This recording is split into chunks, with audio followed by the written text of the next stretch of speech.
Masih sih, aku hujik abu ki menakta lagi, mayum dane laksari ba sih, aku ikai kum nazar ba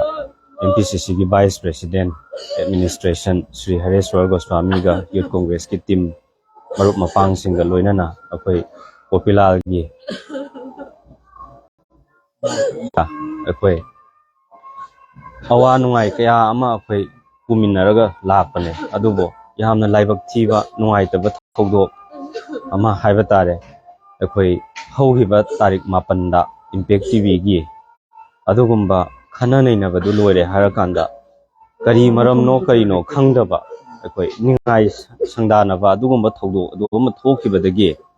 consequences oina makha tarakpa akoi yamna hingsa gi thabak thang chathara harakanda Bopilal gi mayum sida la haraga masing yamaba police personnel sing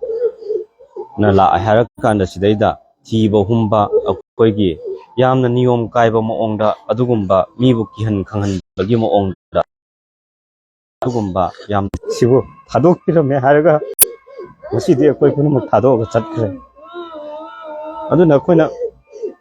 haining bade asigumba yamna minung silaitaba mioi bagi lichat nataba asugumba se fana ideology gi khena ba laijaraga su humanity haiba amdi laijidana akoi mioi ba masel ngaktane ahana khon gi wang ngaktane akoi age haiba se tamba ngamba natte sigadaba lairaba mioi ba mapok sida asuk nungsina dana akoi je tamthina akoi yengthina na hingminari se akoi masigi phattaba wakhalon je thadok minare harakanda masigi paliba BJP laingak sina akoi achumbagi damakta lepiyo party na akoi punamakna amata oina akoi leminna gani akoi hauna laina thengna gani akoi punna wafam kharasi akoi lemna su to oi akoi masing damakta akoi langla langdin loina puthoktriba bhaw achumbagi damakta akoi punamak lepi habisi myangni wafam da thamjari